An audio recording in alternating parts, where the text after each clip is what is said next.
Hello, you've tuned into State of Southasia, a podcast from Himal Southasian, where we have the best minds of the region to unpack crucial issues affecting our politics, cultures, environments, and societies. I'm your host, Nayantara Narayanan, coming to you from Bangalore. On this episode, I speak to Daanish Mustafa, professor in critical geography at King's College London, about the devastating floods in Pakistan and other parts of South Asia. Before we go further, a reminder that Himal is an independent magazine completely free of government and corporate interests.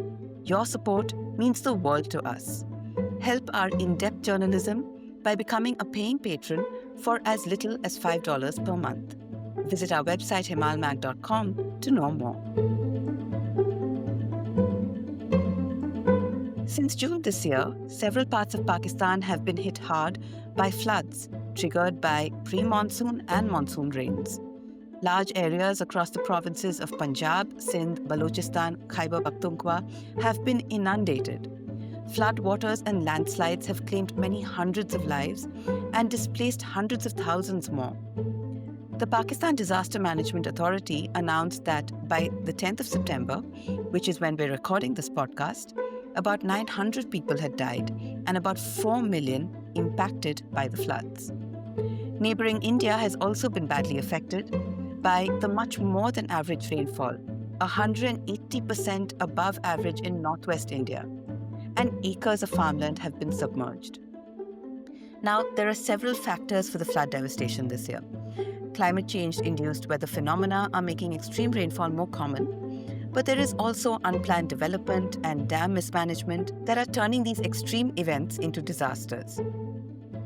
Daanish Mustafa from King's College London, who was the co-author of the first climate change response strategies for Pakistan and the lead author for the United Nations Development Programme in Pakistan's 5-year flood response strategy, is now here to talk about why Pakistan and the rest of South Asia experience these repeated and increasingly worse flood disasters, what the state's responses have been, and what we actually need to be doing about it. Daanish, thank you so much for being here today. Thank you so much for having me. Let's start with what's actually happened on the ground in Pakistan since June.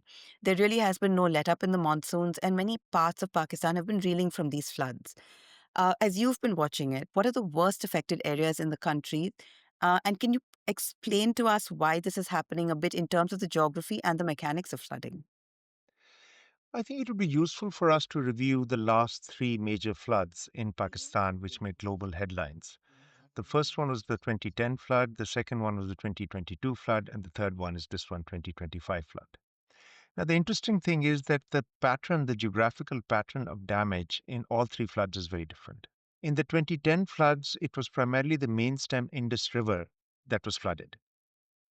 And the damage in Punjab, where we are talking about the Chenab, Ravi, Satluj rivers, was somewhat minimal. It was catastrophic damage in Khyber Pakhtunkhwa province in western Pakistan and then in the Sindh province in the south. In 2022 floods, that was not much of a riverine flood. It was more of a precipitation flood in southern Pakistan in Balochistan and Sindh with catastrophic damage. And 2025 flood is completely different in terms of the major damage is happening in Punjab province, and the flood is seeing we're seeing is in Chenab, Ravi, and Satluj. So the point being that 2010 floods was an anomalous monsoon precipitation in western Indus Basin, which is very rare. The 2022 flood was an anomalous extreme precipitation in southern basin, something that we don't experience too much. And what we are used to is extreme precipitation in the eastern basin, which encompasses Punjab, Haryana, and of course Punjab province of Pakistan. So these Right. three floods demonstrate three different geographical spread, if you will, and they have had comparable patterns of damage. You mentioned the 2010 flood, and there were these record levels of rain in mid-June. That's early in the monsoon itself. Just to go back to that time, there were tens of thousands of people who were displaced immediately and a Mhm. million more in flash floods that followed. What are the other major differences between what happened in 2010 and in 2022 and now this year? Well, as I said, that the geography is different. And Yeah. what has been happening consistently is flash flooding in the mountainous regions. We're talking about Gilgit-Baltistan, we're talking about Swat, Malakand area in northwestern Pakistan, and some parts of Kashmir, but less so in Kashmir, if you will, but certainly in those areas. Now, part of the reason why you're seeing increasing damage in those areas and the kind of precipitations that you're seeing is, first of all, to a limited extent, you could say, anomalous. In 2010, the kind of the kind of precipitation that you saw in Swat Valley was comparable to the precipitation that happened in 1997 in the Swat Valley and in 1994 as well. So it was not unprecedented. What was unprecedented was the level of development that has happened in Swat since. And that has partially to do with the development of the tourist economy in northern parts of Pakistan. There is a rising middle class which wants to have holidays in the northern parts of the country. There's been improved infrastructure in terms of road connectivity and greater penetration of automobile ownership. So hundreds of thousands, millions of people practically make a beeline in the summertime for the northern places. And that's where there's also a tourist economy that has emerged with increasing encroachment upon the riverbeds, building of hotels and parks and infrastructure and that sort of thing, which has caused, since 2010 floods, has started causing catastrophic damage to those places. And we'll just come back to that in a bit, Danish. But let's just tackle the question of climate change first and what we can attribute or what we know or what we can guess. These anomalous rains, how much of that do we know might be due to the changing climate? What do we anticipate going forward? Now, you see, everyone wants to find the smoking gun for climate change. Aha, now I know that climate change has happened because 2010 floods happened. But that's not how it works. And we also have to understand that we are a society, modern society, and water management being a small part of it, which is obsessed with the idea of averages and normality, right? Every time I have worked with indigenous people, farmer people, I say, so what is your average productivity per year? They're like, absolutely no idea what the average productivity is. Because local people, farmers, indigenous people do not think in terms of averages and normality. They say, Mm, there are good years and there are bad years.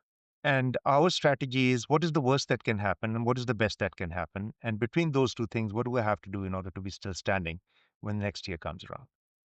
Whereas we have built a society over the past 100 years, we are obsessed with average is a predictive model of the data, if you sort of think about it. Now, this predictive model has sunk into the capillary levels of our society in our thinking. okay. We tend to think about normality all the time. We think that that's what it is, whereas that's not how we are designed. Our paradigm is if average conditions continue into perpetuity, what do I have to do to maximize my returns? So we plan outwards from the mean. Whereas indigenous societies, local farmers, and others will plan inwards from extremes, experienced extremes, right? Two completely different paradigms, if you will. So the thing with climate change is I started working in climate change field in 1992, almost more than 30 years ago, right? Hmm. And since then, I went to many, many conferences, and every conference, basically, what we wrote in 1992, they kept repeating over and over and over again.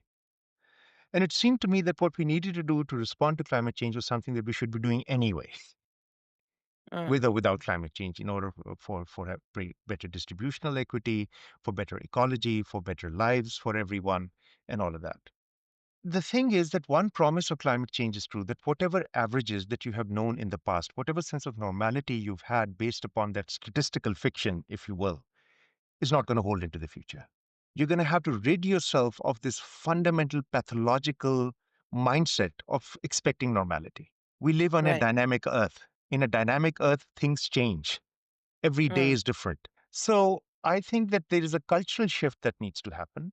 And when we're thinking about climate change, coming back to your question, is how much climate change has to do with it. I was looking at the numbers. From 1950 to 2000, there were about 17 recorded extreme floods with more than 100 fatalities and comparable to more than $1 billion worth of damage in Pakistan. Since 2000 to 2025, there have been 13 events. with Mm. more than $1 billion damage and more than 100 fatalities in Pakistan. So obviously, it's changing. The intensity is increasing, the frequency is increasing. So that's a very crude sort of a uh, indicator of it. But is that a slam dunk case? Not necessarily. But if you switch to an idea that life is difficult, life is uncertain, every moment you don't know if the next moment comes, and you take on that attitude, which is not an invitation to be constant perpetual anxiety, but it's an invitation to engage with the world in a very fundamentally different way. And as a society, if one does that, then you automatically adapt. After all, humans have lived through two ice ages and mini ice ages and warming periods and less periods, and we're still standing, and we will stand if we change. The problem is not the biophysical one. The problem is us. Right. And that, segues very nicely into my next question because it is about these other factors, right? The unplanned development. You mentioned the pressure from the tourism industry. Yeah. There is a lot of unplanned development that puts people in the line of flooding. There is construction pressure, like you said, landslides linked to that, and also simply water management. So if you could talk a little bit about that, and particularly how has Pakistan handled these things? Where are the major gaps or failures here? Nothing scares me more than planned development because in Pakistan, practically all development is planned development.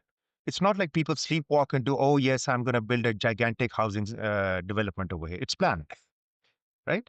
So the planning is the scary part because Right. planning is predicated upon normality. Planning is predicated upon past averages, right? When you plan a dam, obviously a dam cannot be unplanned. It's a planned dam. You thought about it. So when you put Mm. in the money, you say, oh, we're going to design it with a safe design capacity of a 100-year return period, that it can handle a flood with a 1% chance of recurrence, right? That's Okay. a planning paradigm. Let me reframe that a little bit, and not well planned development or not development anticipating for these weather extremes. Well, how about democratic development? How about drawing upon local people, local knowledge, experience, Mm. subjectivities, different set of values? You see, every time we think about water within modern thought, I wrote a paper recently. I said that, in the American Association of Geographers, there's a water resources specialty group. So water has to be a resource, right? There's now the water hazard specialty group. So we've only thought about under modernity water as a hazard or as a resource, right? But beyond that, coming from a country like India, you know that Ganges is not just a resource or a hazard, it's also a locus of spiritual life. There's a certain experience of water, which includes aesthetics, which includes spirituality, which includes sociability, which includes history, identity, so many things. So, what one Right. is trying to say is that unless we recenter that universe of human experiences of water, we're going to be in serious trouble. So, your question was about, The mismanagement, let's yeah. call So, it. when we're talking about mismanagement or perverse management, Mm. that management is predicated upon maximizing returns if average conditions, normal conditions prevail into the future, right? So, why Mm. don't I get my return from real estate development in a floodplain? Because the flood is never going to happen. And if it's going to happen, it's going to happen in 100 years. Whereas the investment frontier, investment horizon for any investment under capitalist system is 25 years. So if it doesn't happen in 25 years, I'm home free. If you have a short-term planning paradigm, then obviously you're going to have problems when under climate change, when that normality is even more, the assumption of normality is challenged even more fundamentally than before. So my view is that when you're talking about democratic development, democratic planning, where you take into account multiplicity of voices, women have a very different engagement with the river. And it is intersectional. Elite women may have a very different view of it than a working class woman engaging with the river. Ethnic minorities tend to, so-called minorities, if you will, different ethnicities have different understandings of it. In a democratic society, all those voices would be heard, Mm. taken into account, and decisions taken in that sort of a format. The tragedy is that thanks to again that colonial paradigm of where we live in representative democracies. Every year we vote into power a bunch of people who represent us, and then we complain about them for the 4 or 5 years, and then uh, following year, after 5 years, we either vote them or vote someone else. But what is needed is participatory democracy, where it is not about I represent 16 people. I'm a person, I care about the river, I would like my voice to be heard. And a society allows you that space for that voice to be heard. So that participatory planning, that democratic planning, to my mind, is the only way we can move forward. Centralized, technocratic, modernist planning has gotten to us to where we are. We can continue doing it, think that somehow they'll grow a brain in engineering universities or in the hydrology establishment or in the engineering establishment. You can wish for it, but I'm not optimistic. And of course, the other thing that we do grapple with in South Asia, and you've written about this, is the colonial legacy of water management across the region. Explain to us a bit what that has been and why that's still a stumbling block now in 2025 in Pakistan and other parts of South Asia. Well, obviously, look at your curriculums in engineering universities. Where has all the research taken place? It's happened in Utah State University, Colorado State University, right? It has happened in Europe. And we take the models, they write the textbooks. The dead white men have written the textbooks, and we're reading those textbooks. And those are the textbooks based upon which you move forward, right? And this still doesn't take into account, like you said, the everyday experience of water, whether it's not just as a resource and Exactly, yeah. exactly. Our agricultural research establishment is a disaster. They're only interested in how do we maximize productivity without thinking about what is the sort of human and non-human ecology within which those agro ecological systems are embedded. They never think about it in those terms. Same thing for water. I challenge you to find me one trained hydrologist. I mean, even when we're talking about basic science, how many hydrologists are in there in the Pakistani water establishment or even Indian water establishment? How many geomorphologists are there in the Indian water establishment? And what you'll find is very few. They're all civil Mm. engineers who serendipitously found a job in the irrigation department or in the water ministry and became water experts. They never even know the basic science. Let's just leave aside everything else. And one of the examples I give is that until about 150 years ago, floods were not a hazard. Floods were a blessing. Floods was something that was prayed about. A whole bunch of festivals and ideas were put around floods because floods is why the Indo-Gangetic civilization exists. It is floods which bring down the alluvium and deposits in the floodplains, and that alluvium created the kind of fertility that led to the Yeah. Indus Valley civilization and other civilizations. That is why you have the highest population densities of the world because it is a gift, and that gift is that it is a gift of the Indus and of the Ganges and of all the rivers, and that gift is given through floods, and that's what our societies have always understood. Thanks to the colonial engineering paradigm, suddenly floods became a hazard, and now we deal with them as a hazard. So 150 years have taught us that every time you fight a flood, you lose.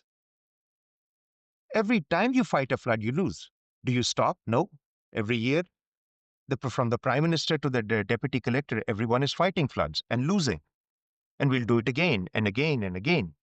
So decolonizing water, if you will, I've written about it, is essentially saying, well, we need to look for different answers, different ways of thinking about it. And we don't have to look in the ether for it. It's all around you. People's lives are about it. Are there examples of local water management in Pakistan that you would hold up as models to emulate, maybe? An example that could be applied locally in that same region that maybe the government, both the provincial and the federal government, should be paying attention to probably incentivize more of those sort of mechanisms? Well, for example, in Balochistan, I worked on the Karez irrigation system, which is an underground aqueduct which passively taps the mountain aquifers and brings the Mhm. water to where it is needed in the valley on the valley floor where irrigation needs to happen. It's one of the most equitable, environmentally sustainable, socially sustainable system I've ever seen, which Right. the USAID back in the 80s declared to be unscientific and pre-modern, and they tried to eliminate it by sinking electric water pumps, with the result that Mm. about 80% of the carriages have been eliminated. I think it's a wonderful system, which is a guarantee. It has sustained life and society in arid regions of Balochistan, Iran, North Africa, West Asia, Central Asia, Western China, everywhere. And Are the tube wells going to keep us going for the next 2,000 years? I don't think so. So Mm, maybe we could learn from that. Equally, what I find absolutely interesting, and they're increasingly disappearing, and I think that's true in northern India and many parts of southern India as well, the Bauli system, where there would right. be a tank which would be used for ritualistic purposes, for laundry, for bathing, at times, sometimes, and that would refurbish the groundwater of the surrounding region. And people would have dug wells to take out drinking water from that. I thought that was a wonderful system of water management, if you will. You see examples of that in Kathmandu these days, I'm sure. Mm, But increasingly, they're falling into disrepair because of urban sprawl and everything else. But I thought that they were amazing systems for urban water supply, something that we could learn from. I think that spring management in Swat Valley, where I've worked, was absolutely a beautiful system of distribution and fulfillment of aesthetic, sociability needs and spiritual needs at times that people had with regard to mountain springs. There's a whole bunch of wonderful work done by Madhukar Upadhyaya in Nepal on this particular context. So there are many examples of it. sure. We will discuss the politics of water between India and Pakistan and across South Asia in just a bit. But I just want to remind anyone who's listening to read your piece from May this year in Himal about India suspending the Indus Water Treaty after the Pahalgam attacks and why Pakistan's paranoia over it at the time were unfounded and lacking an understanding of geography, hydrology, and its water security. So, to our listeners, you'll find that story and more in the episode notes. For more than 35 years now, Himal has been reporting on people in crisis across South Asia. We bring you cross border stories that you won't find anywhere else. It takes a lot to do this kind of in depth, independent journalism, and we rely on listeners like you. You can support the magazine by becoming a paying patron.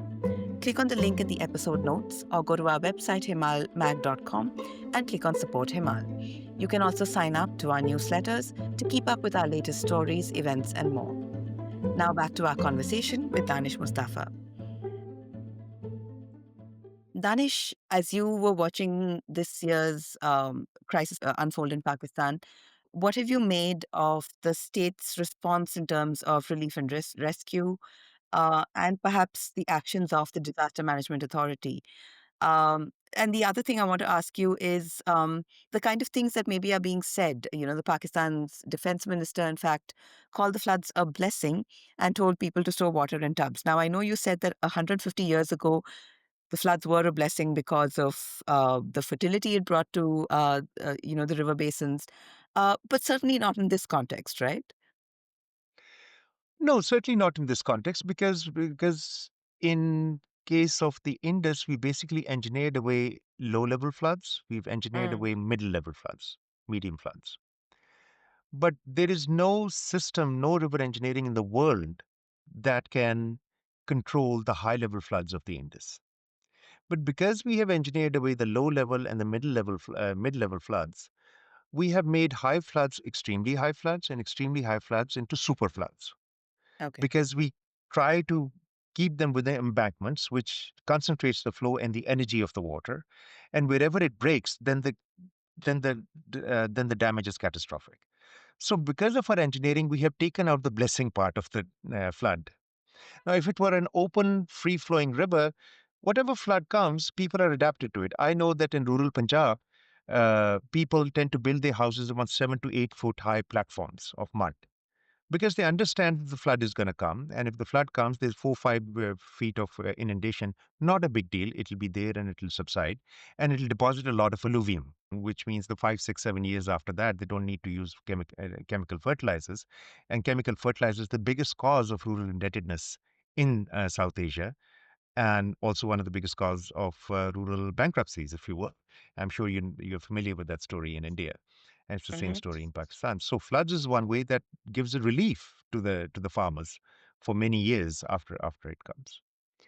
So I think that the minister's view is out of context in the sense that 150 years ago, when they were free flowing rivers, or 100 years ago, when they were relatively free flowing rivers, would have been quite correct. Whether they could store it in tubs is just nonsense.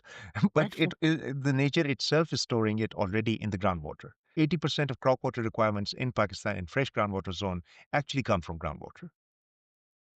So groundwater is a big part of the picture of urban water supply and rural water supply. And where does that groundwater come from? It comes from floods and rivers flowing. So I think that statement by Khwaja Asif, although true historically, is inappropriate and out of context in 21st century. What was the second part of your question? The response from the state Oh, yeah, the in response. handling these. Yeah. See, the state is responding as well as it can. Now, the thing is that your irrigation department manuals, state manuals, are all about protecting infrastructure. And they do it very successfully. That's what the legislative mandate is. That's what the standard operating procedure is. So they do that. They do it fine. When it comes to relief, there is a certain structure of the revenue department dispersing relief, which is patterned upon 150-year-old legislations and systems. So there's a structural problem there.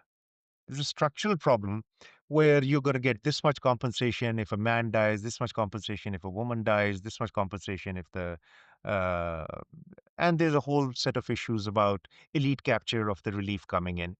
But within those structural constraints, in my experience, and this is not a very popular opinion, the Pakistani state does as well as it can. The problem is to address the structural constraints.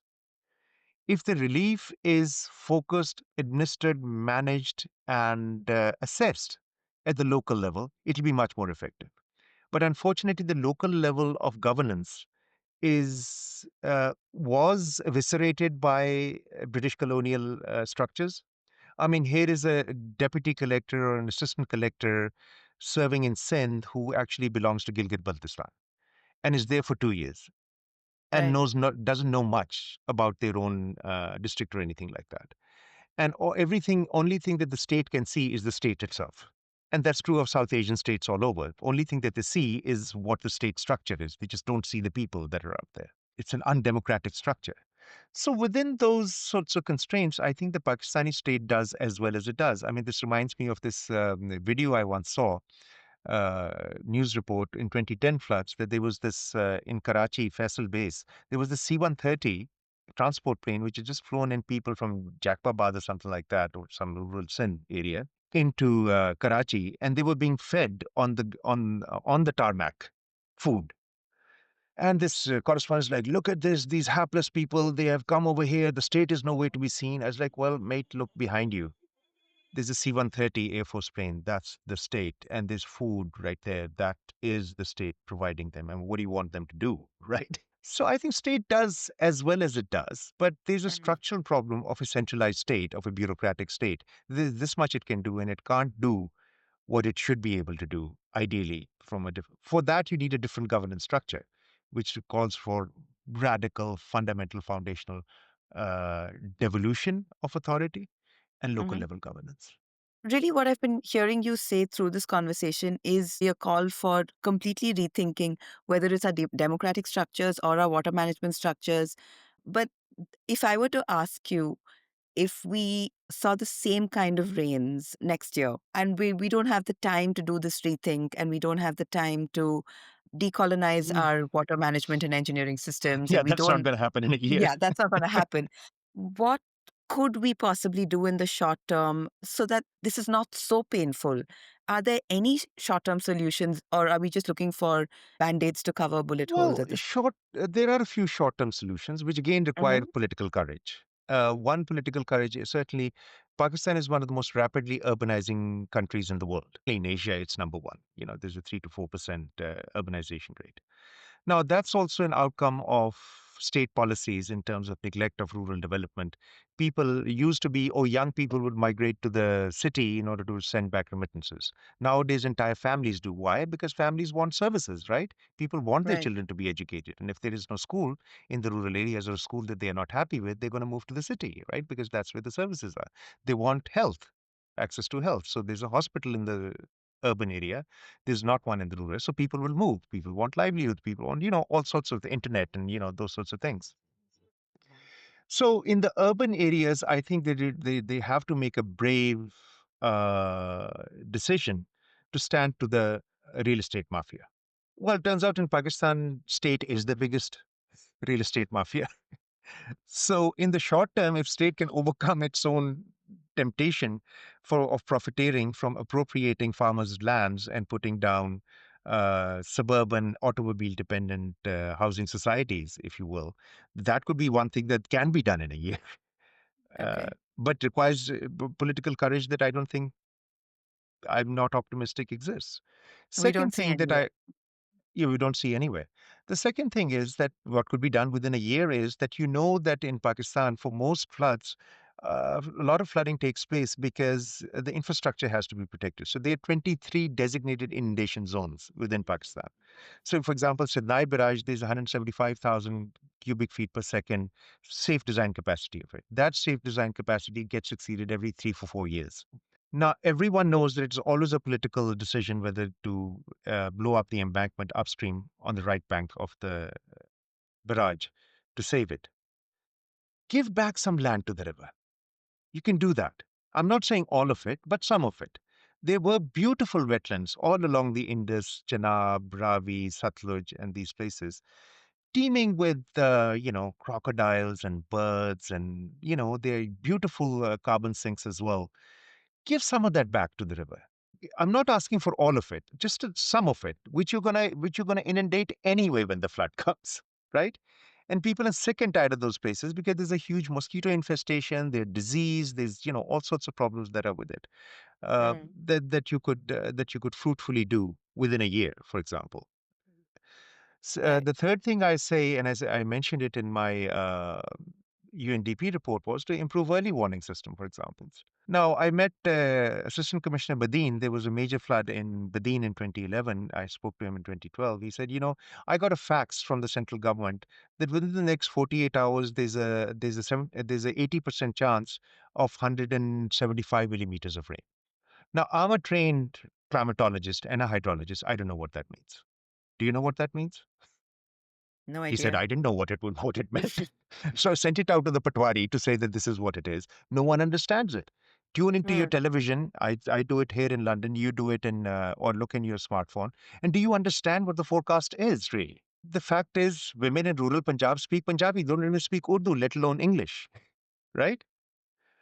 People in rural Sindh do not speak Urdu or English, they speak Sindhi, right? Yep. And you need to have actionable forecasting, right? Why can't there be weather stations in every school? Children engaging with taking the readings and everything else, because once they understand what is going on, that's when they will have more faith in the kind of messages you're giving out there. You see, you can have the most accurate forecast possible, but if it doesn't get to the people, it doesn't mean anything. If it gets to the people, they don't understand it, it doesn't mean anything. Even if Right. they understand it, if they don't believe it, it still doesn't mean anything, right? So you have to Yeah. work on all four steps. They work a lot on getting an accurate forecast, but they don't work on the communication part of it. They don't work on the credibility part of it. They don't work on the actionable part of it. Because also, well, okay, so there's going to be a 100-foot wall of water coming. Most of the times, people know what to do. But maybe your should be, well, in the next 24 hours, there's going to be high flood, move to higher ground. The actual Q6, I don't care. Danish, I just want to pivot to the politics of water Uh-huh. between India and Pakistan. So India does alert Pakistan to high rainfall events, and there are flooding alerts sent out between the two countries. But Pakistan also has been blaming some minister, I think it might have been Ehsan Iqbal, who said that India has not been alerting Pakistan when it releases large amounts of water from its dams. And there's been talk about India waging war through the floods, but really it seems like India can't flood Pakistan without flooding itself first. What do you make of this kind of rhetoric politicizing the issue of floods between the two countries? And, similarly, a while ago, there were fears in India about China building dams and storing water, and talk about China releasing water as some kind of water bomb in case of hostilities between the two countries. How has water been politicized in this region in recent years? Well, you see, water is always political. So to say that there's some sort of going to be an apolitical conversation around water, it has never happened in the past 10,000 years, and it's not going to Hmm. happen in the next 10,000 years. So water is political. So let's not try and look for some sort of a nirvana of everyone talks rationally and what have you. It never happens. So it's not Mm-hmm. going to happen. So that's one thing given. That said, in the context of India and Pakistan, I was shocked during the Operation Sindoor hostilities that states, when they fight with each other, when they go to war with each other, they say, oh, we do not like the state. Your state is oppressive. Your state is bad. Your state is doing bad things. And we're going to take care of the state and we're going to liberate you people. Like, when US invaded Iraq, oh, if Saddam Hussein is bad, we're going to liberate the Iraqi people. Oh, the Taliban are bad, we're going to liberate the Afghan women. You almost never say, oh, we hate you Afghans and we're going to take you guys out. When Mr. Modi said, roti khao ya goli khao, eat bread or have a bullet, or not a drop of water is going to go there, that is almost a genocidal threat against the people of another country, which is unprecedented in international diplomacy. The rhetoric is rarely officially, certainly at a prime ministerial level, to say we're going to physically eliminate you, and to stop water is an existential threat that you're making against another people. No, that is an unrealistic threat, is an irresponsible threat. But what that does is reduce the confidence level or trust level between the two polities to exactly zero, if not below zero. If these guys can threaten us existentially, then surely everything that they do must be directed towards eliminating us existentially. Do you see what I'm Mm. saying? That's the sort of psychology that develops over there. Right. That said, from a scientific perspective, from a pragmatic perspective, it's just silliness to blame India for it. I just think that these are irresponsible statements being made, which have no basis in reality, for obvious reasons that India has to flood itself and has suffered far worse. Um in terms of the intensity and the force of the flood in Punjab, in Indian Punjab, than they have in the Pakistani Punjab. So leave that aside for now. But what I'm trying to say is that this irresponsibility is not arising out of a vacuum. There's a history for practically the past 10 years, 10, 15 years. There's a history of literally existential threats on part of one government against the people of another country, which is bizarre. So I think that's a problem. But that said, there is no, and I think it also serves the purposes of a militarist state where you definitely need an enemy like India or what have you to justify the kind of Praetorian structure of the state in Pakistan. So that could be another issue. So that's the politics part of it, in my view. Right. Right. Any view on the China India angle to this? Well, China India angle sounds very strange to me that they're building this dam there. In the first instance, it's a very seismically active zone. So the bigger problem is that the dam is not going to last very long with the kind of seismicity that is there. Second thing is that it is a hydroelectric dam. So in terms of actual water allowance within Assam, northwestern India, you have to let the water go in order to generate electricity, right? You can't hold it for too long, obviously. So that Mm. doesn't make any difference. And the third thing is Brahmaputra is huge, and there's ginormous amounts of precipitation within Assam. I don't know what proportion of floods in Assam periodically experienced come from Tibet, which is a rain shadow of the Himalayas, and what proportion comes from, I'm sure some hydrologists and meteorologists can tell you that story. I think that bomb will probably, at the most, I mean, if the Chinese go completely bonkers and do it, which I don't think they will do because Chinese are not stupid. You don't just pour billions of dollars into a dam just to mess someone up. Yeah. That's like a 5-year-old emotional maturity kind of a thing to do, you know. So substantively, I don't think it'll make a huge difference. I don't think pragmatically it makes any sense. Equally, unfortunately, there is such level of ignorance and irresponsibility in Mm. rhetoric and action going on within South Asia, that because we are doing unto others, we reckon will be done unto us. Well, my final question to you, I always ask my guests for three recommendations to understand the subject. But first, let me start off by recommending your book to our listeners. This is called Contested Waters, Subnational Scale Water and Conflict in Pakistan. Do check that book out by Danish Mustafa. But Danish, can you give us some more recommendations for people to understand the state of water, the politics around water in the region? I think that the Vox video channel, which I believe many young people follow with great gusto, I did not know until Hmm. this video showed up over there. There's a video that they did basically modeling the entire Indus River system, trying to explain why the 2022 floods happened. It's called the Disasters Redesign of Indus Rivers. Uh, I think watching the 10-minute video would be a crash course in the hydrology, geomorphology, and why the floods happen in South Asia, not just in the South Asia overall with river engineering, would be a very useful thing for people to look at. Another book for historical, it's a 1967, little dated, but if you want to understand the 19th century and early 20th century motivation of the colonial and right up to the Indus Waters Treaty uh, negotiations and motivations and what happened in the Indus River Basin. Alois Michel's book, The Indus Rivers, is absolutely a foundational text that everyone should take a look at. And may I also recommend Rohan D'Souza's Drowned and Damned book. He's a friend of mine and a environmental historian teaching at Kyoto University.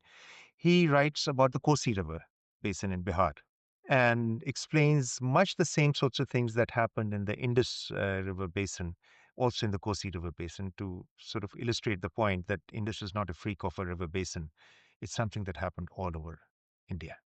Danish, thank you for the recommendations and thank you for making the time and speaking to me today. Thank you so much, Nayantara, for a wonderful conversation and for bearing with me with all of my digressions and everything. It's a No, pleasure. the digressions made it what it was. So thanks so much. That was Daanish Mustafa on the State of South Asia podcast. You can find related stories from Himal and Danish's recommendations in the episode notes. If you like this episode, leave us a comment or write to us at editorial@himalmag.com. Tell us what you want to hear about on this podcast. Don't forget to tune in to the South Asia Review of Books podcast with Himal's Shweta Srikantan and listen to our special podcast series Partitions of the Heart, hosted by peace activist Harsh Mandar.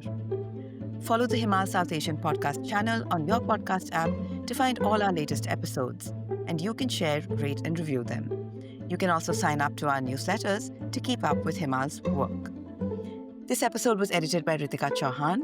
We'll be back soon with another in-depth conversation on the next episode of State of South Asia with me, Nayantara Narayanan. Thank you for listening and see you then.